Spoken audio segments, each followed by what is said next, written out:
qu'est-ce que c'est un produit structuré? Comment se passe la protection de la valeur? Est-ce qu'il est intéressant pour un Français d'avoir une assurance vie au Luxembourg? Par ailleurs.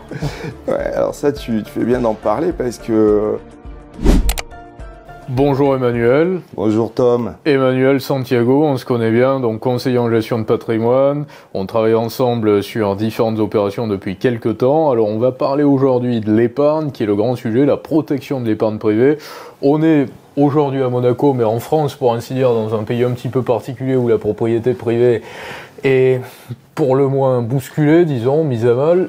Il y a une question, selon moi, qui va se poser pour beaucoup de Français durant les mois et les années qui viennent, finalement, c'est de se dire, est-ce que ma nationalité n'est pas un problème? Est-ce qu'il ne faudrait pas penser à avoir une seconde nationalité, voire même avec un pays non coopératif? Parce que, là aussi, si vous avez une double nationalité, franco-italien ou dans l'Union Européenne, ça reste un petit peu la même chose, parce que la tonalité est quand même très unifiée, on va dire, au sein de l'Union Européenne. Ce qui est un problème d'ailleurs pour des zones comme Monaco ou pour Andorre, des principautés comme ça, qui sont des paradis fiscaux, il faut le dire au départ, qui étaient créés comme tels, tout à fait. Et qui n'ont aucun point commun avec l'idéologie de l'Union Européenne, qui est quand même très normée, très socialisante aujourd'hui. Avec l'Union des marchés de capitaux, ça le sera encore plus. Et pourtant, on voit beaucoup d'édiles politiques à Monaco qui prônent pour une intégration à l'Union Européenne, à Andorre également, de plus en plus poussée, pas simplement avec des coopérations. Et j'ai beaucoup d'amis, de personnes avec lesquelles je travaille, de clients parfois, qui me disent finalement dans quel pays aller aujourd'hui. Alors l'idée, c'est pas de parler d'exil fiscal ou d'expatriation, bien que l'exil soit illégal et pas l'expatriation, on a le droit de s'expatrier, d'aller entreprendre ailleurs. Mais ce que les gens savent peu finalement, c'est que il y a deux catégories, j'ai l'impression, à segmenter principalement. Ce sont les pays qui vont être coopératifs sur le plan fiscal, donc qui ont signé des conventions fiscales. Donc par exemple la Bulgarie, qui est un pays en Europe qui est très avantageux au niveau fiscal, il y a une convention de non-double imposition, donc si on a une société en Bulgarie, si on passe plus de 183 jours en Bulgarie et qu'on est résident fiscal bulgare, on n'a pas de double imposition. Mais si on a un compte en Bulgarie, dans une banque à Sofia, et je précise que pour ouvrir un compte en Bulgarie, il faut se rendre en Bulgarie, on ne peut pas ouvrir de compte à distance en Bulgarie, ce qui n'est pas le cas dans tous les autres pays. On est sujet à une communication entre l'administration fiscale bulgare en l'occurrence, ou c'est idem pour la Roumanie, ou pour la plupart des pays de l'OCDE d'ailleurs, avec la France.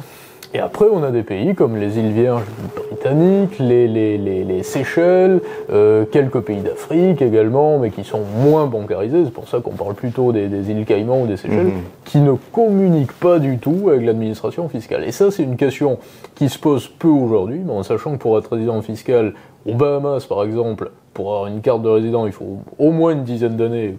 Pour beaucoup de pays, il faut vraiment le prévoir à l'avance.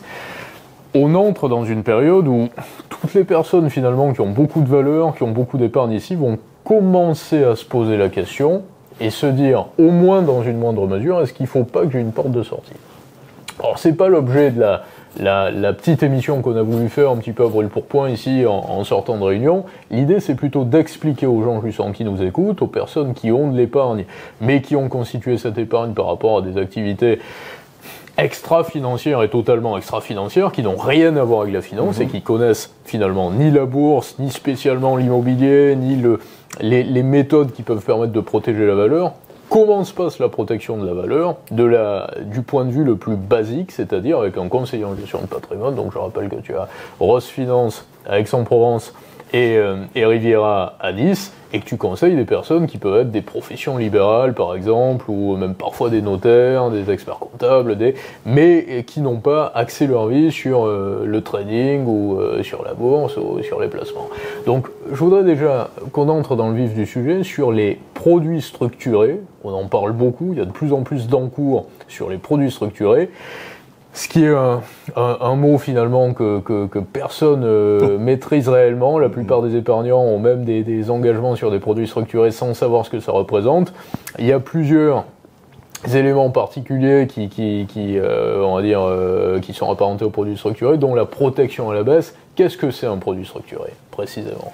Alors un produit structuré, alors quand on regarde la documentation, c'est un produit très complexe, donc on va essayer de résumer ça, mais on va dire, pour faire simple, en fait la population, en France en tous les cas, elle n'est pas du tout à l'anglo-saxonne, c'est-à-dire que des gens qui boursicotent tout seuls dans leur coin, il n'y en a quand même pas beaucoup, qui s'intéressent à la bourse, qui regardent alors la bourse tous les jours, etc. C'est un classique. Toute la population américaine connaît la bourse. C'est un petit peu, je ne sais plus si c'était Philippe Bouvard qui avait dit qu'on va entrer dans un taxi à Paris, il écoute les grosses têtes, et quand vous entrez dans un taxi à Londres, il écoute la chaîne économique et financière. C'est un peu ça. C'est culturel. J'ai un ami auquel je tiens beaucoup, Philippe, d'ailleurs, par ailleurs.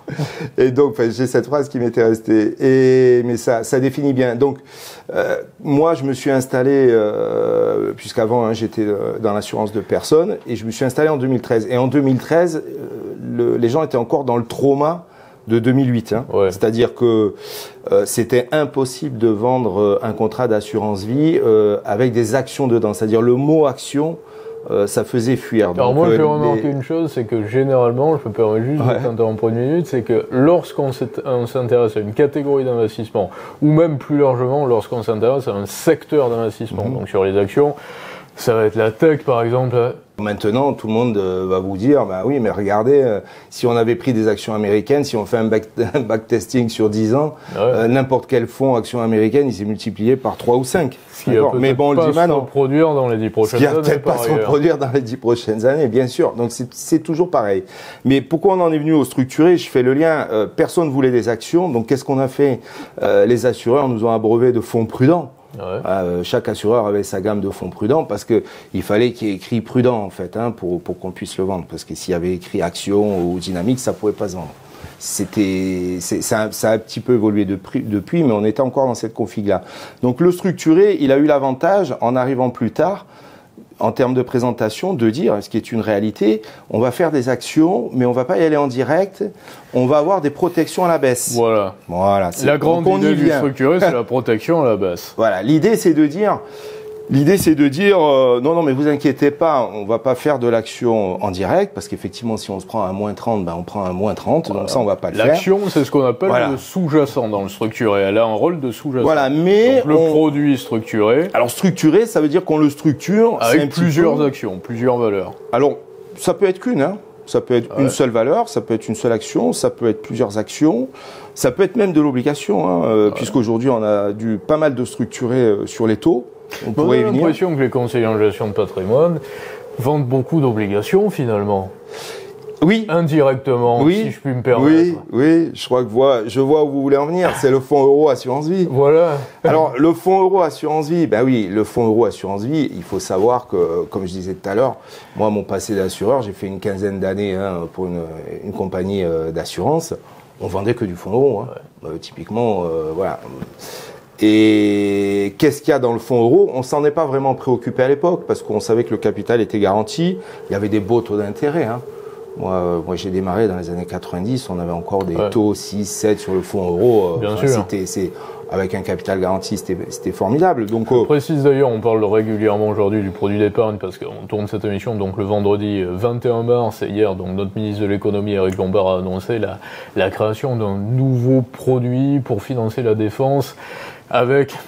J'ai été surpris d'ailleurs parce qu'il a donné une interview sur TF1 en disant ça démarre à 500 € minimum, et le journaliste lui demande combien au maximum, et Éric Lombard dit on ne sait pas encore finalement, mais on apportera quelques informations. En général, il n'y a pas de maximum. Mais généralement, il n'y a pas de maximum, voilà. Alors, ce qu'il faut préciser, c'est que ce ne sera pas garanti là. C'est pas du capital garanti, c'est de l'argent qui va être bloqué pendant 5 années au minimum, et le capital ne sera pas garanti.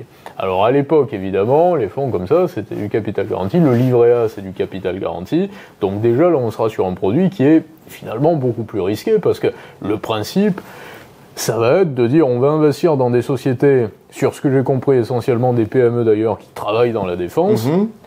Faut-il encore qu'elles aient de la croissance, ces PME? Parce que c'est clair.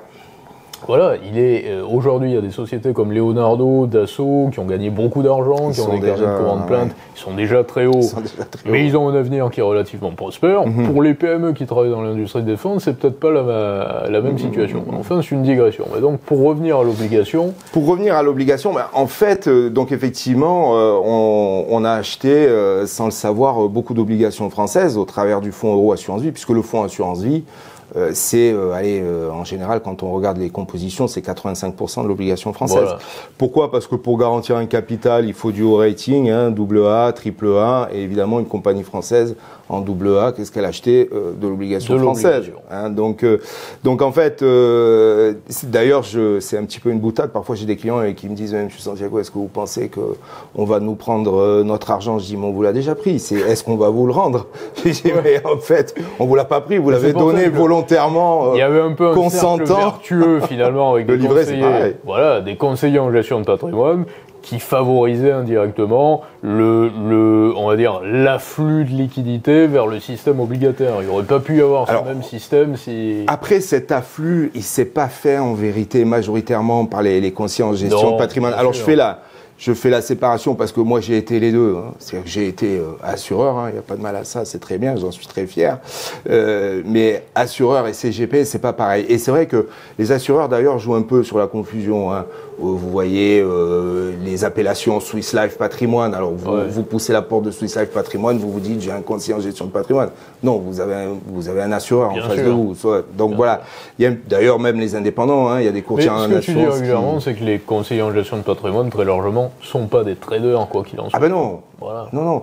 L'ADN du CGP, alors il y a deux populations. Il y a une population qui est les courtiers en assurance. C'est celle à qui on a affaire le plus souvent en vérité. Je crois qu'il y a 20 fois plus de courtiers en assurance que de CIF par exemple, que de conseillers financiers, donc on peut commencer à appeler CGP.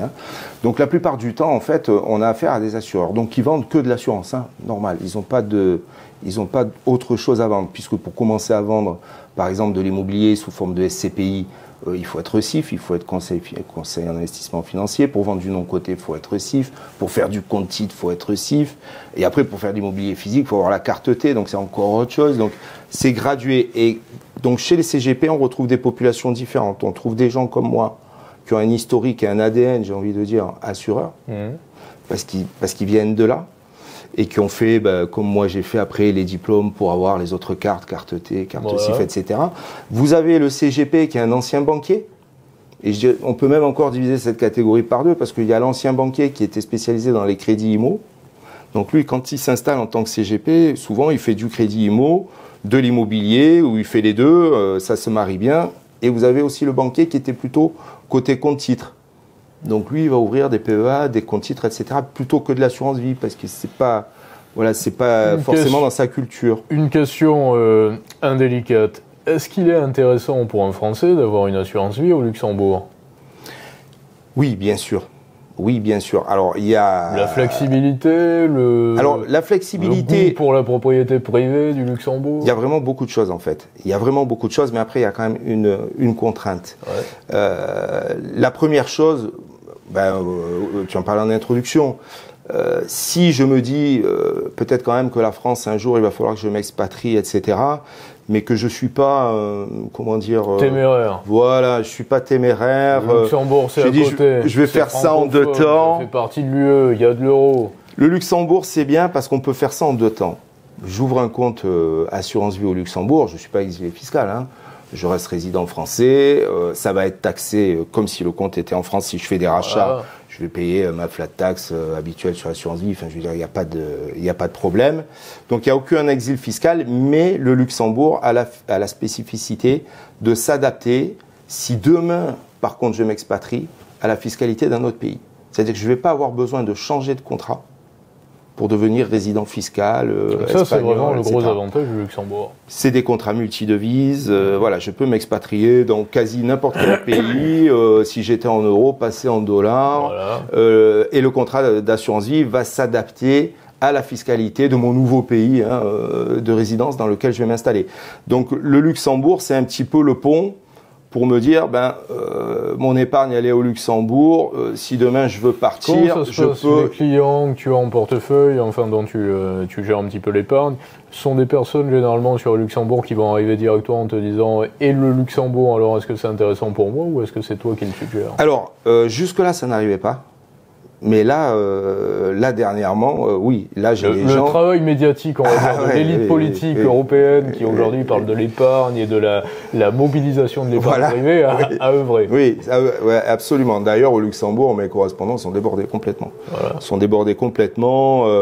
J'en ai même qui remontent leur minima de primes de tickets d'entrée parce qu'ils croulent sous les demandes de souscription. Le ticket d'entrée au Luxembourg, le minimum... pratique, très sérieux. On va dire, en règle générale, pour pouvoir bien fonctionner, pour avoir un contrat qui soit souple et faire un petit peu, référencer un peu tout type de produits dessus, dont des structurés d'ailleurs, on en parlait, le ticket d'entrée, c'est 250 000 €. D'accord ? Pas plus. Pas plus. Mais le problème, c'est, il y a un mais, c'est-à-dire que, parce que moi, j'ai des gens qui ont les 250 000 €, d'accord ? Mais ils n'ont pas le profil, entre guillemets. Parce qu'au Luxembourg, la réglementation est différente de chez nous.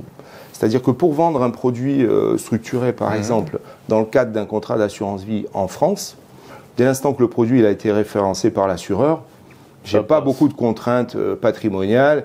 Il faut qu'il réponde au questionnaire, qu'il a bien compris que c'était un produit complexe, qui avait un risque en capital. Enfin voilà, le questionnaire de connaissance client. Et ma foi, s'il a bien répondu aux questions, on peut lui faire le produit. Éric Lombard, brièvement, d'ailleurs, ce qui m'a surpris, c'est qu'un conseiller en gestion de patrimoine comme toi est obligé, c'est la loi, d'apporter la totalité des informations lorsqu'il vend un produit. Bien sûr. Et là, on se retrouve avec un ministre de l'économie et des finances, auquel on pose la question, et quel est le montant maximal ? Et vous dites, je sais pas, on verra plus tard. C'est quand même particulier. Il s'est pas trop enhardi. Je pense qu'il aurait pu dire il y en a pas. Mais donc les Luxembourgeois, sans prendre beaucoup de risques. Les Luxembourgeois sont assez. Alors les Luxembourgeois, c'est différent. D'ailleurs, c'est différent dans la mentalité. C'est ça qui est amusant. C'est que eux, en fait, ils vous catégorisent. Voilà. Non pas en fonction du questionnaire ou de votre profil d'investisseur. Voilà. Eux, c'est le KYC, c'est-à-dire c'est la déclaration de votre patrimoine. C'est-à-dire que si vous justifiez, alors ils ont des catégories A, B, C, D. Globalement, les catégories A et B, on peut pas faire grand-chose de plus que ce qu'on pourrait faire sur un contrat d'assurance vie français, et on pourrait même pas faire de structuré, alors qu'en France on peut. C'est-à-dire que si vous êtes pas dans une catégorie C, alors la catégorie C, il faut avoir 1,2 million de patrimoine hors immobilier. C'est ça la difficulté. Voilà. C'est-à-dire soit en liquidité, titres de société, etc. Et ils rigolent pas. C'est-à-dire que si pour que le dossier passe, vous dites oui, mais le monsieur, bon, il a pas 1 million de liquidité, mais il a une société qui vaut 1 million, il vous demande le bilan. Voilà. Bon, voilà. Donc vous pouvez pas jouer. Donc moi, la difficulté que j'ai en ce moment, c'est que j'ai des gens. Des fois, je leur en parle, ils me disent « Ouais, j'ai les 250 000 € et tout », mais quand on fait le KYC, je dis « Je suis embêté parce que on va se retrouver, s'il n'a pas la catégorie C… » Ils n'auront pas accès. Ils n'auront pas accès, ils pourront faire que des UC un petit peu à l'ancienne. Alors bon… C'est quoi des UC, des unités de compte ? Alors les UC, en fait, c'est assez simple.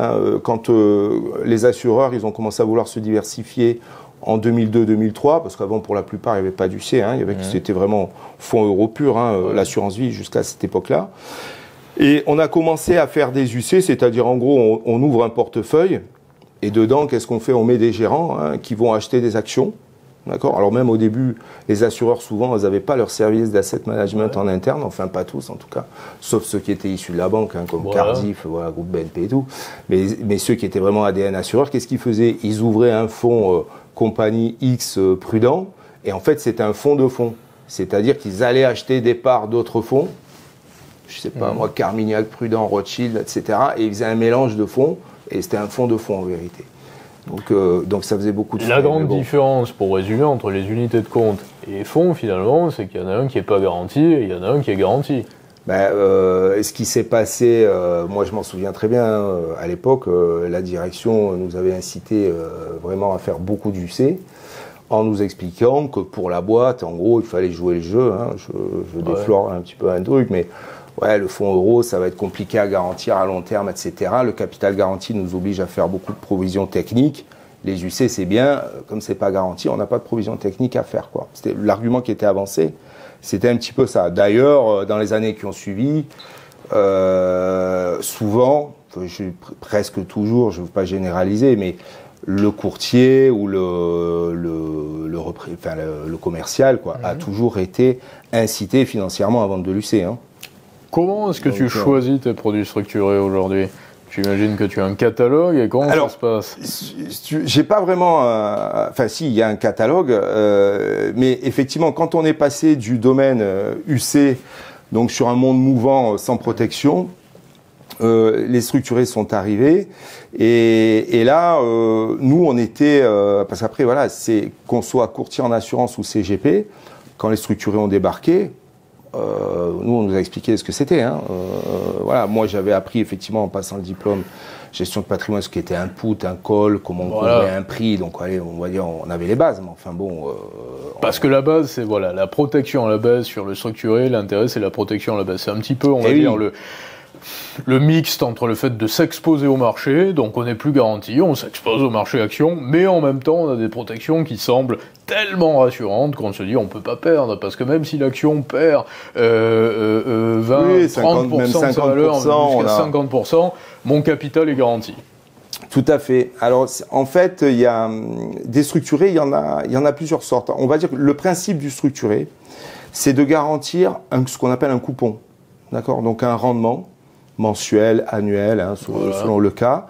Donc en fait, le deal, c'est que la rentabilité va être capée en fait. Hein. Enfin, elle va être fixée dès le départ. C'est-à-dire que je sais que je vais faire du 10% ou du 12%, pas 20-30. C'est-à-dire que même si mon action, même si le sous-jacent fait 30%... Si c'est Nvidia, par exemple, il y a quelques temps, on n'a pas gagné ce que... On n'a pas gagné 100%, on a gagné 10%. Non mais voilà, l'exemple est excellent.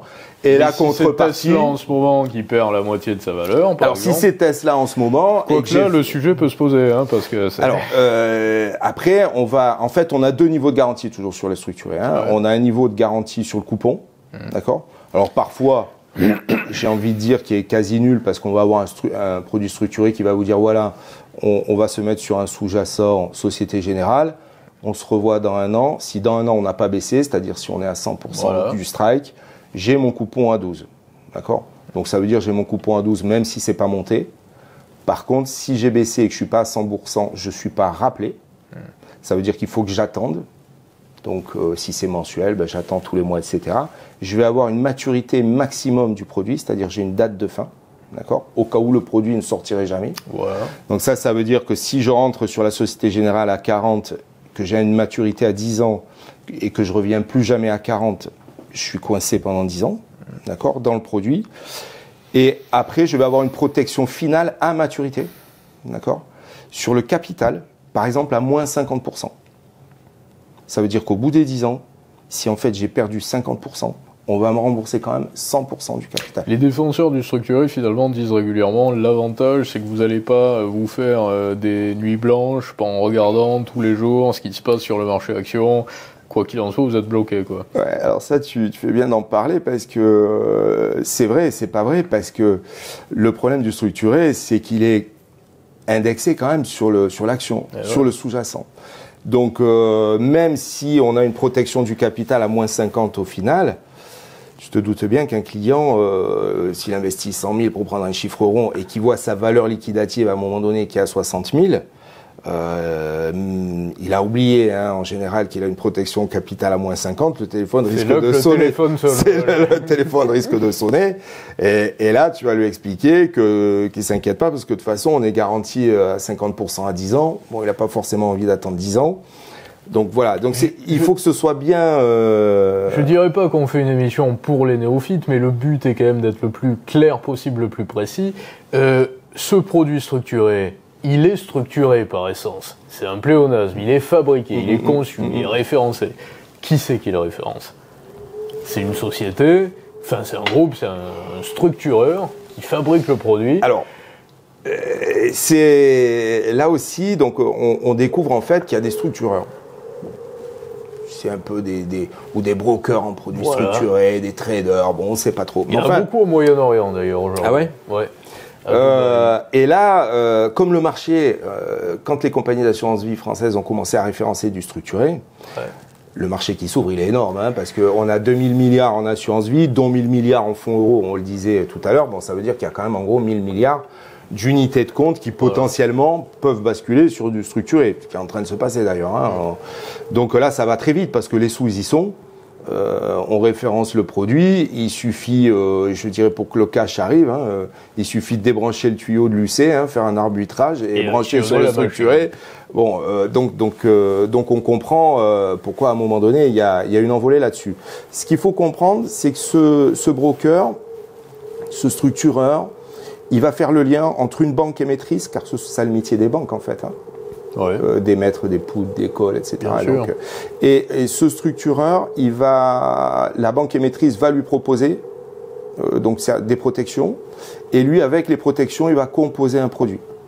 Mais c'est la banque qui couvre le produit. Donc lui, en fait, il est entre la banque et l'assureur qui va référencer le produit dans sa liste de fonds proposés. D'accord. Le dernier maillon de la chaîne, c'est le conseiller en gestion. Et le dernier maillon de la chaîne, celui qui est en face du client. Et c'est lui qui est en face du client. Donc il faut quand même qu'il fasse attention parce qu'à un moment donné, quand ça se passe mal, c'est lui qui est en première ligne. D'accord. Donc en fait, ce qui se passe, c'est qu'il y a, moi je le vois maintenant avec le recul, c'est vrai que quand ça a démarré les structurés, tu fais ton premier structuré hein, en tant que assureur CGP, tu fais ton premier structuré. Le gars, il met 100 000. L'année d'après, il a 110 000. Et c'est en cash parce que le produit a été rappelé. Donc, tout revient en cash dans le contrat. Ça, c'est l'intérêt du structuré. Voilà. C'est le gros intérêt. Donc, potentiellement, il peut les prendre tout de suite. Ouais. Et là, ça, moi, j'ai eu le cas, bien sûr, avec des clients. Bon, ça les fait rêver. Ils disent, mais ça m'est jamais arrivé, ça. Ouais. Et ils sont dispo et tout, on peut les prendre là. Oui. Ah bon, mais c'est pas bloqué 8 ans. Non, en vérité, c'est jamais bloqué 8 ans. C'était l'histoire avant de la fiscalité. Il fallait attendre 8 ans pour avoir la fiscalité un peu favorable. Bon, c'est vrai qu'elle est un peu plus favorable encore aujourd'hui au bout de 8 ans, mais ça fait pas un écart énorme. Hein. Ça aussi, c'est un truc qui est entretenu pour qu'il n'y ait pas de rachat. Ouais. Mais bon. C'est quand on fait un rachat, il y a toujours un prorata entre la fraction de capital et la fraction de plus-value qu'on rachète, qui est identique à celle du contrat. Donc en fait, dans le rachat, la fraction de plus-value, elle est faible. Bon, enfin bref. Mais donc le structuré, ça permet de cranter un petit peu comme le faisait le fonds euro avant. C'est-à-dire, dans l'idéal, un structuré, quand il sort chaque année, je mets 100 000. L'année d'après, j'ai 110. Je réinvestis 110. Si je refais 10, je fais 10 sur 110. Ça revient en cash. Donc dans l'idéal, en fait, on a reproduit un peu le système qu'on avait avant sur le fonds euro. On vendait l'effet cliquet. Mais sur le marché action. Mais sur le marché... Alors, on est sur le marché action parce que le sous-jacent, c'est de l'action. Voilà. Mais on n'achète pas d'action, en vérité. Ah non. On n'achète pas d'action. C'est-à-dire qu'on a un produit, effectivement, qui est structuré avec des barrières de protection, etc., dont le sous-jacent est l'indice ou la valorisation de l'action, mais c'est pas l'action. Et est-ce qu'on retrouve des toutes petites valeurs qui servent à concevoir des produits structurés? Des petites valeurs boursières, des petites capitalisations. Des petites capitalisations, très peu. La plupart du temps, sur ces produits, c'est une grosse valeur américaine. Alors pourquoi? Parce alors non, pas américaine justement. Hein. On a, les assureurs. Ça peut être Stellantis. Ça y est, l'enfer est pavé de bonnes intentions, hein, comme on dit toujours. C'est-à-dire que les assureurs, quand ils ont vu débouler tout ça, ils ont dit, nous, on va être prudents, on va accepter que les structurés du CAC 40, par exemple. Pas du SBF 120, tu disais. Parce que c'est quand même moins volatile, etc. Après, ils ont dit, oui, puis on va accepter peut-être aussi Eurostock 50. Après, marché américain, marché américain, c'est volatile, on fait pas. Marché chinois, on connaît pas bien, c'est particulier, on fait pas. Donc, en fait, c'est vrai que chez les assureurs, on retrouve souvent les produits qui sont référencés, donc qui sont acceptés, en fait, entre guillemets. On est Engie, Orange, Stellantis, ce qu'on a retrouvé, Volkswagen, Forvia. Toutes ces valeurs. On n'ose plus prononcer ce mot. On n'ose plus en parler, mais... On n'ose plus en parler, mais bon, on peut en parler. En dehors, pour revenir précisément, on terminera sur les produits structurés, sur le Luxembourg précédemment. Donc on a bien compris qu'il y avait des intérêts sur le Luxembourg. Est-ce qu'il y a d'autres localisations qui sont particulièrement demandées ou prônées aujourd'hui parmi ta clientèle? Alors parfois on me demande la Suisse, mais la Suisse, les tickets d'entrée... très élevés. Et les coûts également. Très élevés. Avoir un compte en Suisse, ne serait-ce que les donc, coûts donc la Suisse, malheureusement, ça reste quand même réservé à une toute petite partie de clientèle. Alors l'intérêt de la Suisse par rapport au Luxembourg, évidemment, c'est que ça ne fait pas partie de l'Union européenne. Donc il y a une monnaie, c'est le franc suisse. Au niveau de la coopération, là, par rapport à ce que je disais au départ, par contre, il n'y a plus aucun intérêt. On sait que ça fait bien longtemps des années que les banquiers suisses communiquent avec l'administration fiscale française, fait, ouais. bien que finalement, entre la théorie et la pratique, il y a une très grosse différence, parce que si vous avez aujourd'hui une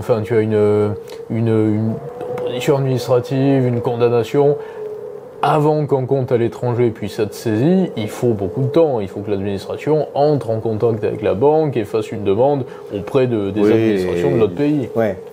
Alors qu'avec un compte qui est directement en France, ça peut être saisi immédiatement.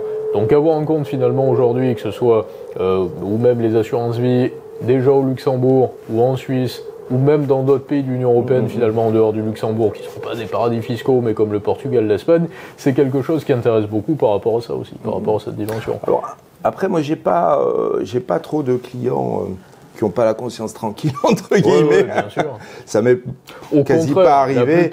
La plupart des clients que tu as d'ailleurs sont plutôt des clients qui sont à 100% dans les clous, qui ont payé leurs impôts et qui ont absolument besoin de dire je me protège de l'inflation. C'est vrai que moi, historiquement, moi à la base, je suis de Nice et quand je me suis installé à Aix-en-Provence, j'avais pas spécialement de relationnel, donc je suis allé plutôt naturellement vers les professionnels, beaucoup vers les experts comptables. Donc tous mes clients, c'est des chefs d'entreprise et donc je dirais mes gros clients aujourd'hui, c'est des besogneux entre guillemets, j'ai envie de dire. C'est des gens, je les ai vus depuis 20 ans, 25 gagner leur argent, construire leur capital petit à petit, etc.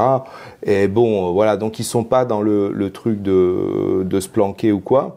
Et c'est pas spécialement des téméraires, hein, comme on disait tout à l'heure. Mais voilà, mais le Luxembourg, c'est une porte de sortie et c'est surtout une possibilité de gérer différemment. Je disais tout à l'heure, la problématique des référencements des produits structurés chez les assureurs français, c'est quand même très contraignant parce que si on dit ben oui mais moi je veux faire un structuré sur les matières premières, ah non ça rentre pas dans les cases, on fait pas. Je veux faire un structuré sur le marché américain, sur le marché chinois encore moins, ça va pas rentrer. Ça c'est le premier point. Le deuxième point c'est que alors ça je ne sais pas pourquoi, mais les assureurs français veulent prendre des marges aussi sur les produits structurés, il faut le savoir. Ouais. C'est-à-dire que pour référencer un produit, ben, ils veulent des sous, quoi. D'accord ? Et c'est pas négligeable, hein. C'est des montants, je ne sais pas si on peut donner de chiffres, mais bon, c'est des pourcentages qui ne sont pas...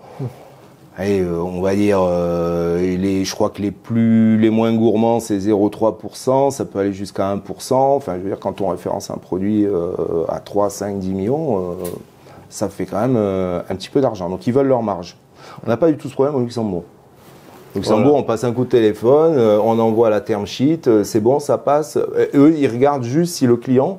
il est dans la bonne catégorie d'investisseur, quoi. S'il est dans la catégorie C ou D, il a le patrimoine qui correspond à l'investissement, voilà, dans leur réglementation à eux, ça passe, il y a pas, ils demandent rien, quoi.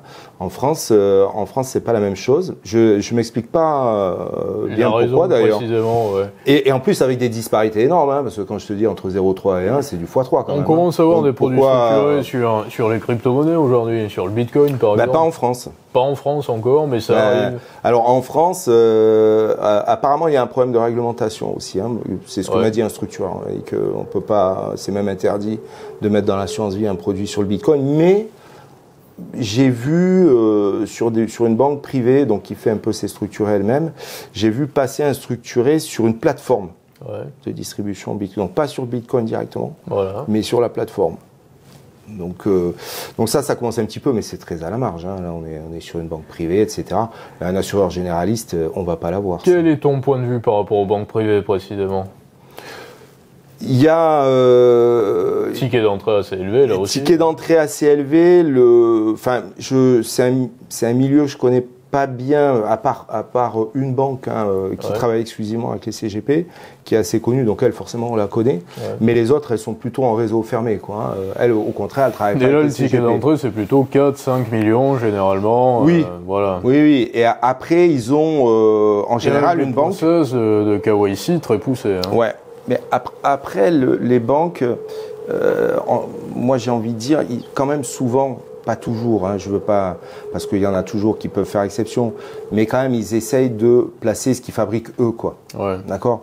Donc après, voilà, c'est un petit peu, moi j'ai envie de dire quand ce que tu apportes un peu plus toi à tes clients finalement, c'est on va dire le mixte entre l'aspect fiscaliste entre guillemets, le côté trader après, mais qui n'est pas la pierre angulaire du CGP, mais de réussir à faire prendre la mayonnaise entre la fiscalité, l'exposition au marché, l'exposition aux obligations, c'est un petit peu ça. Alors en fait, moi, ma position là maintenant, avec l'expérience que j'ai, qui commence à être... Combien, 30 années Ouais, 30 années, puis surtout, là, j'ai envie de dire, parce que tous les 5 ans, quasiment, il y a eu des mutations, en fait, depuis 30 ans, tous les 5-10 ans, et là, depuis 5 ans, il y a eu quand même une grosse mutation, hein, c'est-à-dire qu'on ne va pas se mentir, il y a 5 ans, je ne regardais pas la bourse tous les jours, quoi. Bon, bien sûr. Voilà, aujourd'hui, oui, comme tu sais, hein, des fois. Donc, voilà. Donc, ça, c'est un truc qui a changé. Et parce que je me suis rendu compte qu'on ne peut pas jouer avec des traders si on n'a pas la tête dedans. Parce qu'eux, ils ont la tête dedans, nous, on l'a pas. Et si on l'a pas. C'est compliqué d'être in-out. Et là, c'est un peu la situation. Peut y avoir des abus de marché, hein. À un moment donné, clairement, voilà, là, il faut être dedans. Et il faut être dedans, j'ai envie de dire, aussi bien sur les titres, bon, suivre les titres, mais suivre un peu aussi l'actualité, la macro. Et quand on propose un produit structuré, il faut regarder un peu le bilan de la boîte qu'on propose, etc. Parce qu'il y a quand même des sur du structuré finalement, parce que sur du long terme, c'est réellement la macroéconomie qui prend le dessus. Hein. On s'aperçoit qu'il peut y avoir des fluctuations de marché par rapport à des événements qui ne sont pas forcément prévisibles. Hein. C'est le principe d'ailleurs sur les marchés. Je dirais que tout le monde ramène sa science, mais en réalité, personne ne sait ce qui va se passer, personne ne peut savoir ce qui va se passer, mais le réel prend toujours le dessus. C'est pour ça que j'ai beaucoup parlé de BYD, par exemple, ces derniers temps, parce que quand on voit les engagements de BYD, que ce soit en Europe, pour pouvoir importer, pour pouvoir exporter ici, les prises de position qu'il y a, on se dit qu'au fil du temps, évidemment que la société va bien se porter, évidemment que le carnet de commandes va être plein, et qu'évidemment que le cours de l'action va plutôt continuer à monter, comme ça a été le cas d'ailleurs depuis 2019-2020. Donc les grandes tendances comme ça sont vraiment à analyser, surtout sur les produits structurés qui vont avoir des engagements finalement sur le non, puis il y a plein de choses, parce qu'après, il y a des structurés qui sont longs, d'accord, avec des maturités. Et il y en a à 2 ans aussi. Ouais, il y en a à 2 ans, il y en a même à 18 mois, il y en a. Donc là, il y a un travail à faire, parce qu'en fait, moi, je me suis, bon, maintenant que je suis aguerri, je me rends compte que bon, en fait, le marché à 5 ans, à 10 ans, on le connaît pas. Du tout, on n'a aucune vision, on va pas se mentir. Bien sûr. Donc, sur quoi que ce soit, hein, avec tout ce qui peut se passer, on a déjà du mal à avoir une vision sur 1 an, donc sur 10 ans, on l'a pas. Donc, et c'est ça qu'on arrive à bien faire, par contre, au Luxembourg, qu'on n'arrive pas à faire aujourd'hui sur des contrats France classiques, c'est que les structurés, il faut quand même qu'ils aient des rotations rapides, qui reviennent souvent en liquidité pour pouvoir se repositionner souvent sur le marché, compte tenu des changements qu'il y a. Et aussi, peut-être pour les auditeurs, il y a une chose à bien intégrer, c'est qu'on a 2 grandes familles de structurés. On a les Athéna, d'accord ? Ça, c'est à retenir. L'Athéna, c'est un structuré qui ne va payer les coupons que quand il sera remboursé, c'est-à-dire à la fin. Voilà. OK ? Et il y a le Phoenix, où là, les coupons sont payés tout de suite, même si le produit n'est pas remboursé. Donc, c'est-à-dire qu'on va avoir une barrière de paiement coupon, par exemple à moins 35, ça veut dire que tant que je n'ai pas décoté de plus de 35%, je touche mon coupon mensuellement ou trimestriellement, etc. Donc, j'ai du cash qui rentre dans le contrat, même si ce n'est pas remboursé. D'accord ? Et je vais avoir une barrière finale, alors soit de remboursement de capital, par exemple à moins 50, moins 60. Mais là, moi, ce que je fais beaucoup maintenant, alors surtout au Luxembourg, parce que c'est surtout là-bas que c'est plus facile de référencer tout type de produit, au lieu de faire ce qu'on appelle la barrière de garantie de capital, la barrière européenne, c'est une barrière un peu on-off. Hein. C'est-à-dire, je rentre à 100, mon action, elle cote 100. J'ai une protection à moins 50. Si à la sortie, je suis à 50, j'ai 100. Pas de problème. Si je cote 49, bon. J'ai 49. Ouais. Enfin, en tous les cas, j'ai pas le remboursement de mon capital. Le capital garanti. Donc c'est du on/off. Le low strike, c'est pas une barrière en fait vraiment de protection de capital. C'est une option d'achat avec un prix qui est décoté. Ok.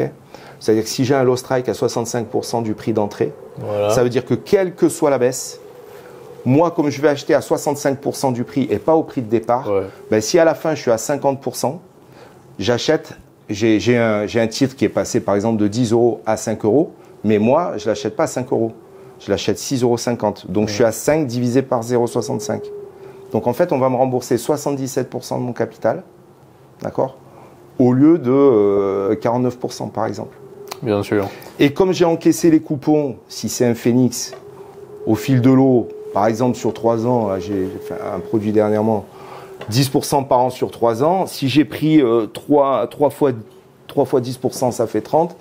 Et ça veut dire que même avec une baisse finale de moins 50, je suis à 107. J'ai été remboursé 77 plus 30, plus les coupons que j'ai déjà encaissés. Très concrètement, c'est passionnant. Pour terminer sur le sujet du structuré, pour clôturer l'émission, il y a eu un essor de capitalisation phénoménal sur ces produits. Aujourd'hui, de l'intérieur, toi qui traites vraiment activement le sujet, est-ce que tu vois un avenir plutôt très prospère sur le structuré ou plutôt un refroidissement? Qu'est-ce que tu vois sur les années qui arrivent? Moi, je pense que ça continuera parce que c'est vraiment, alors du moins pour tout ce qui est financier, parce qu'on a essayé de beaucoup de choses. Comment on habille un contrat d'assurance vie? Il n'y a pas 50 solutions. Où je lui mets un fonds prudent. Fonds prudent, c'est de l'obligataire, d'accord? Bon, obligataire, quand on est en période de remontée des taux, on sait très bien qu'un stock obligataire, quand les taux remontent, ça se dégrade. Bon, c'est pas le moment. Qu'est-ce que je vais faire? Je vais prendre des UXC actions. Les actions, elles sont quand même... On est très haut, hein, un CAC à 8000, bon, je ne parle pas du marché américain. Bien sûr, le marché américain qui est largement surévalué. Donc, on a pris des UC américaines, oui, ok, ces 10 dernières années, ça a monté beaucoup, les 10 prochaines. Bon, moi, je pense qu'il y a encore de la croissance quand même, parce que les États-Unis sont costauds sur l'innovation et ils ont encore la même, enfin. Mais bon, on est moins à l'aise. Ça va peut-être pas être sur Apple, ça va peut-être pas être sur Nvidia, sur... Donc et après, qu'est-ce qu'on peut faire de l'immobilier? Alors ça, là, j'ai envie de dire, le mariage, enfin pour moi, hein, c'est mon opinion, mais il est presque contre nature, parce qu'on a vu beaucoup fleurir aussi une offre de SCPI, hein, c'est-à-dire d'immobilier non coté, d'accord, dans de l'assurance vie. Alors là, moi, ça c'est... Alors, je dis pas que c'est pas bien, mais c'est quand même un petit peu détourné de son objet, puisque à la base, une SCPI, c'est quoi? C'est une grosse SCI qu'on a titrisée, où au lieu d'être 2 ou 3 associés, où on a acheté nos bureaux, on est 10 000 associés, puis on a acheté des cliniques, des centres commerciaux, etc. Donc l'idée de la SCPI, c'est d'avoir un loyer, en fait. C'est quelqu'un qui investit dans l'immobilier. Donc moi, quand j'en ai fait de la SCPI, si ça a été bien vendu, hein, si ça a été vendu pour ce que c'est-à-dire quelque chose qui n'est pas spécialement liquide, même si tant qu'il y a de la demande, c'est liquide, mais bon, c'est pas spécialement liquide puisqu'il ne gère pas d'actifs, il gère que de l'immobilier. Hein. C'est à moins de succès aujourd'hui. Hein. Ben, ça a moins de succès. Moi, à mon avis, oui, mais à mon avis, c'est un tort parce qu'en fait, mais je pense que c'est peut-être parce que c'est souvent mal vendu, parce que quand on achète une SCPI, on ne regarde pas la valeur de la part. Si la valeur du parc immobilier à un moment donné descend parce que les taux d'intérêt montent, moi, si mon client, je lui ai vendu de toutes les façons la SCPI comme un petit peu un revenu complémentaire, souvent pour quelqu'un qui est déjà à la retraite ou pas loin de la retraite, lui, de toute façon, ce qu'il veut, c'est le revenu. Souvent, d'ailleurs, je les démembre, hein, nue propriété, enfant, Est-ce que c'est pas finalement également, parce que ça va un peu à l'encontre de on va dire, de l'objectif primaire de l'immobilier qui au départ est de se dire j'ai une valeur refuge, j'ai de l'immobilier, c'est de la pierre, je la détiens réellement, ce qui est un peu la même chose, on parlait des crypto-monnaies précédemment. Finalement, la clientèle crypto-friendly, entre guillemets, elle va pas être attirée par les produits structurés sur les cryptos, c'est pas leur truc. Ou à la marge. Ou à la marge. Mais et sur les SCPI, c'est un peu le même état d'esprit, je veux dire. C'est ça. En fait, tu sais, la SCPI, moi, je raisonne ça. C'est vraiment pour un besoin spécifique. À un moment donné de sa vie, quoi. C'est souvent des gens qui disent bon voilà, là j'ai de l'argent, ou des fois c'est des trucs qu'ils ont hérité, bon peu importe, et ils disent bon je vais lui dire par exemple allez 500 000 €, ça va me faire un revenu mensuel de combien? J'allais pas loin de 2 000 € en fonction des... Bon, écoutez, c'est très bien, j'ai 2 000 € par mois, je m'en occupe pas. Et là, le client, c'est assez rigolo. D'ailleurs, je dis toujours, les clients qui ont des SCPI m'appellent jamais. Parce qu'ils encaissent tous les mois leur loyer. Alors, ceux qui ont des ça correspond pas. Alors ceux qui ont des produits structurés, quand il y a de la variation, ils peuvent appeler. Mais les SCPI, on les entend pas. Et j'ai envie de dire, on les entend pas, même quand la valeur de part de la SCPI, elle baisse, parce qu'ils s'en fichent en fait. Lui, il l'a acheté pour avoir le loyer. Donc lui, tant qu'il a le loyer, de toute façon, il va pas les vendre. Surtout si elles sont démembrées. L'idée, c'est qu'il va les laisser il va les laisser à ses héritiers. Bon, après, si ses héritiers veulent les vendre, ils les vendent, mais lui, c'est plus son problème. Pour résumer... Donc, pour revenir, je termine parce que j'ai fait une digression, mais quand on met de la SCPI dans de l'assurance vie, ça peut rassurer la personne parce qu'elle dit tiens, j'ai de l'immobilier dans mon assurance vie, ça va la stabiliser, etc.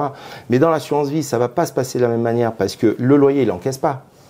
Le loyer, il va aller dans le contrat d'assurance vie, d'accord ? Il va être pas mal dégradé par les frais de gestion du contrat d'assurance vie parce que bon, on a quand même plus ou moins toujours allé dans les 0,8 de frais de gestion UC sur un contrat d'assurance vie. Donc si j'ai une SCPI qui rapporte 5, mais que j'ai 1% de frais de gestion, j'ai perdu 1% sur 5%. Donc il y a deux façons de le présenter.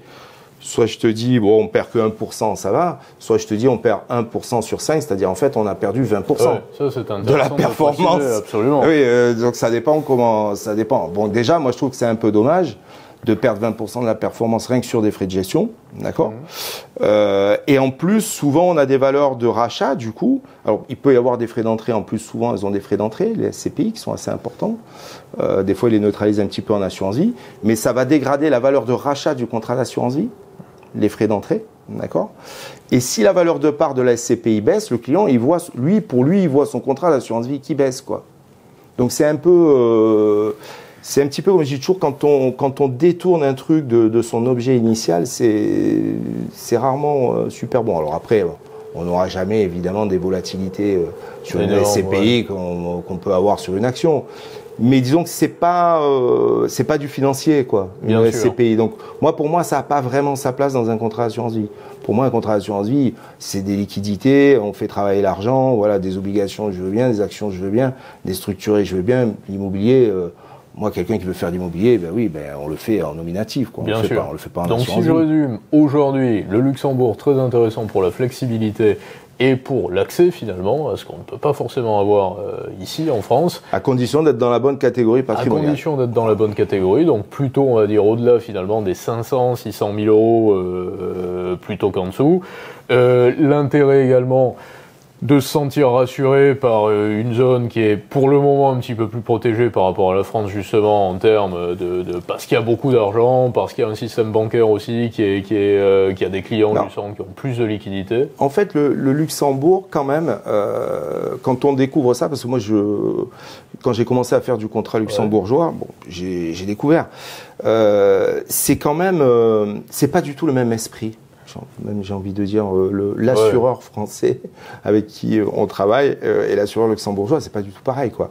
L'assureur luxembourgeois, on est avec quelqu'un... C'est comme le banquier français ou le banquier suisse, c'est pas du tout la même mentalité. Pour le banquier suisse, mais bon, c'est open, quoi, c'est ouvert, c'est voilà. Si tu regardes le taux de change, par exemple, si tu changes de l'argent avec un banquier suisse, il annonce directement la couleur et il dit voilà le taux. Tu sais que ça va te coûter beaucoup d'argent, et ça coûte généralement beaucoup. Mais il le dit, il l'annonce. Alors qu'en France, c'est pas tout à fait la même chose, finalement. Il y a une culture du non-dit là-dessus, et qui consiste un petit peu au dernier moment à dire « Ah bah oui, vous êtes fait avoir sur les taux, mais ça, c'était à prévoir. Hein. Il fallait pas changer de l'euro avec du machin à ce moment-là. » Non, mais tu sais, il y a une question, on en parle beaucoup aussi, de normes, de contraintes, tu vois, je disais tout à l'heure, si on veut référencer un produit dans une compagnie d'assurance en France, il va nous dire « Ouais, mais il faut qu'il y ait 1 million minimum, ou il faut qu'il y ait 2 millions minimum de volume, sinon on le référence pas. Il faut que le profil du cabinet soit comme ça, ou il faut que le type d'action soit comme ça. Il faut que ce soit de l'Athéna, le Phoenix, il aime moins, ou il faut que ce soit, il faut ils vont mettre plein de barrières, quoi. Alors qu'au Luxembourg, on fabrique vraiment avec, c'est le broker en fait qui fabrique le produit sur mesure, etc. Le banquier luxembourgeois lui dit envoie-moi les term sheets, etc. On envoie les term sheets, le lendemain il t'appelle, il te dit c'est bon, voilà, et on le fait, quoi. Donc et il demande pas d'argent accessoirement en plus, quoi. Donc parce que qu'on veuille ou pas, quand évidemment à chaque fois que quelqu'un prend de la marge, ça dégrade le produit aussi, hein. Forcément. Et après il y a le deuxième point au Luxembourg quand même qui est important. Enfin moi au départ c'était beaucoup ça mon argument, et c'est beaucoup l'argument en ce moment. C'est que le Luxembourg, on n'a pas l'effet loi Sapin, d'accord, hein, qui permet de bloquer les rachats en cas de problème, etc. Aujourd'hui, on nous dit en France, oui, on a une garantie de 70 000 euros par contrat Alors tout le monde me dit, j'ai même des fois des clients qui m'ont dit, ouais mais alors qu'est-ce que je fais? J'ai 500 000 euros, je vais ouvrir X contrats par tranche de 70 000 euros pour avoir la garantie. Enfin, je veux dire, des fois ça devient... Et des fois, je pose la question aux gens, j'ai dit, mais est-ce que vous savez qui est-ce qui vous garantit ces 70 000 euros? Tant qu'il n'y a pas de problème, finalement, ils sont garantis. Ben, tant qu'il n'y a pas de problème, ils sont garantis. Moi, j'ai envie de dire, ouais, ça c'est sûr, tant qu'il n'y a pas de problème, mais qu'est-ce qui garantit ces 70 000 euros? C'est un fonds de garantie, en fait. Souvent, quand je pose la question aux clients, en fait, ils ne savent pas. Ils me disent, ah, ben, c'est l'État, on ne sait pas, c'est flou. Je dis, ben non, regardez sur Internet, hein, Bien sûr, c'est un fonds de garantie assurance, le FGA. Ce fonds de garantie assurance, quand même, première lecture, quand on ouvre le site Internet, c'est transparent. Ouais. Bon, il y a 2 milliards dessus. Le stock assurance vie en France, c'est 2000 milliards. Il y a un problème de ratio, disons. Ça me paraît un peu léger, quoi. Hein. C'est-à-dire que s'il y a une compagnie d'assurance qui fait faillite, il faut vraiment que ce soit une petite compagnie d'assurance, quoi. Absolument. Parce que, bon, les gros acteurs, quand même, du marché, les 2-3 gros acteurs, ils sont entre 100 et 300 milliards sous gestion, quoi. Bon, faut pas que ce soit un de ceux-là qui a un problème de liquidité. Et d'ailleurs, le fonds de garantie bancaire, c'est pareil, hein. Le fonds de garantie bancaire de résolution, le FGDR, c'est 7 milliards, 7 milliards 7. Pour 100 000 euros pour 100 000 euros, mais bon, c'est pareil. Les encours bancaires en France, si on met tout bout à bout, c'est 3 800 milliards, un truc comme ça. Bien sûr, oui, même plus que ça, on doit être à 5 000 milliards à peu près. Donc 7 milliards, c'est un peu léger. Donc une fois qu'on a dit ça, le Luxembourg, on sort de ce cadre-là, on va dans un pays qui est sain, niveau dette, d'accord? On va dans un système financier qui est sain, d'accord? Ouais, l'intérêt, il est là aussi. Il est de se dire, justement, je ne vais pas me retrouver avec un gouvernement qui va me dire, j'ai besoin d'argent à tout prix, et il faut que j'aille prendre sur les comptes, ou que j'aille taxer l'épargne, ou que je trouve une solution. Ou qui va me bloquer la liquidité, quoi. Pour bloquer la liquidité, voilà. Donc le gros point, il est là, en fait. Hein. Toujours est-il qu'il va falloir donc trouver des solutions. Merci pour ces précisions, Emmanuel. Voilà, c'était vraiment passionnant. Ross Finance, Riviera à Nice. Question privée. On va évidemment inclure les détails pour te contacter. On suggère à nos auditeurs de se rapprocher de toi pour discuter plus précisément de tout ce qui peut être mis en place naturellement. Et je le dis très sincèrement parce que tu es de très bons conseils et de très précieux conseils et toujours à la pointe. Ce que j'apprécie particulièrement, je t'ai vu travailler, donc on a fait plusieurs choses ensemble, c'est de voir la dimension très ouverte dans ta méthode de travail, où tu n'es pas, contrairement à beaucoup de CGP, ciblé par rapport à ce qui se passait précédemment et pas par rapport à ce qui va se produire à l'avenir. Tu regardes ce qui est en train d'apparaître justement sur le marché, c'est à partir de là que tu te dis, il va falloir que je m'ouvre à telle perspective. Donc là, on parle du Luxembourg, mais c'est pareil sur les produits structurés, sur les actions, sur l'or aussi. Voilà, il faut proposer de l'or aujourd'hui. L'or, on a dépassé les 3 000 $ l'once. Je commence à en faire un petit peu. Et tu commences à en proposer. Ouais. C'était totalement nié finalement de la part de beaucoup de professionnels. J'entendais un économiste, je ne citerai pas le nom, mais que j'apprécie personnellement par ailleurs, qui disait assez récemment dans une émission non, mais l'or, il faut pas faire de l'or. Lui, oui, mais malgré tout, regardez, on a quand même fait une performance énorme sur l'année 2023-2024 sur l'or. Il dit oui, mais l'or, ça n'alimente pas l'économie, ça alimente pas les marchés, c'est de l'argent gaspillé, entre guillemets. Mais ça, c'est le point de vue de l'économiste politique, si je puis dire, la dimension politique. Et si on est économiste conseil en macroéconomie, ou si on est conseiller en gestion de patrimoine, on ne peut pas se permettre d'avoir une dimension uniquement politique, et surtout plutôt du mauvais bord politique, si je puis dire, en tout cas pas celui que je partage personnellement, mais on est obligé de voir l'intérêt également du client à proprement parler, qui doit trouver des solutions. Mais même le Bitcoin, il faut en avoir un petit peu maintenant, je pense. On commence à avoir des outils qui sont distribuables par les CGP, hein, c'est-à-dire qui sont encadrés par une maison de gestion, etc. Parce qu'il y a beaucoup de gens qui aimeraient y aller, en fait, mais qui n'ont pas l'outil. Alors, il y en a un en particulier sur le Bitcoin. Tu peux présenter peut-être pour terminer. C'est AlphaCap. AlphaCap, ouais. Mata Capital, que je distribue là récemment. Franchement, ils ont monté un système qui est très très bon. C'est encadré par une maison de gestion, banquier sérieuse, c'est des gens que je connais, anciens banquiers, etc. depuis des années. Et c'est une bonne solution. En fait, ils ont fait un petit peu comme un fonds, action, ou un peu comme une UC, on va dire. Sauf qu'ils gèrent ça en Bitcoin et ils ont, ce qui est important, comme pour l'or d'ailleurs, hein, ils individualisent le coffre-fort numérique pour chaque client. Voilà. C'est-à-dire que ce que le client investit, c'est pas dans la masse de son fonds. Chaque client a son coffre-fort numérique. C'est-à-dire que même si demain eux faisaient faillite, effectivement, eux, ils peuvent toujours repartir avec leur coffre-fort numérique. Ce qui est la pierre angulaire, nous on a travaillé beaucoup avec l'or.fr justement, qui est une plateforme Goldbroker qui est installée à Londres et qui le précise assez régulièrement. Votre or reste votre or, il n'est pas inscrit à l'actif de notre société, ce qui n'est pas le cas de toutes les sociétés. On a vu des plateformes faire faillite avec l'or. Donc l'intérêt, que ce soit sur le bitcoin, sur l'or, sur tous ces produits, c'est de rester pleinement propriétaire. Alors or.fr, c'est intéressant également parce qu'ils sont en dehors du système bancaire et qui proposent de loger l'or chez des dépositaires qui vont être en zone franche généralement, que ce soit à Zurich, à Singapour ou ailleurs, mais qui sont simplement des dépositaires, et or.fr facilitateur de l'achat-revente, mais pas propriétaire de l'or. Donc ça, c'est les éléments à et le bitcoin, mais j'aurais une anecdote pour ceux qui sont sceptiques pour le bitcoin. Je ne sais pas si on a encore le temps. Bien sûr. Mais j'ai une anecdote personnelle, parce que moi, j'y croyais pas du tout. Comme beaucoup de CGP, je me suis dit, oh, mais c'est une monnaie numérique, c'est du vent. Franchement, j'y croyais pas. Et jusqu'à ce que j'ai besoin de transférer un petit peu d'argent dans un pays où ils ont un système bancaire qui est un petit peu HS, en Amérique latine. Et c'était vraiment, c'est pour des raisons familiales, quoi, de transférer un petit peu d'argent et tout. Et là-bas, ils sont sur un pays avec une monnaie à cours forcé. D'accord ? C'est-à-dire que quand tu vas là-bas avec 1000 € dans la poche, si tu vas à la banque, 1000 €, on va te donner 6700 pesos, bolivianos là-bas. Et si tu croises un gars dans la rue avec sa banane, tout ça, le petit changeur tranquille, il va te donner 13 000, donc le double que ce que te donne la banque. Marché noir. Donc quand tu transfères de l'argent là-bas par Western Union, tu as le change, tu as le change officiel. Et si tu transfères des euros par contre à la banque et que la personne là-bas elle va les réclamer en euros pour pouvoir les changer dans la rue, des euros ils en ont pas là-bas parce qu'ils ont plus de réserve de change et ils sont HS.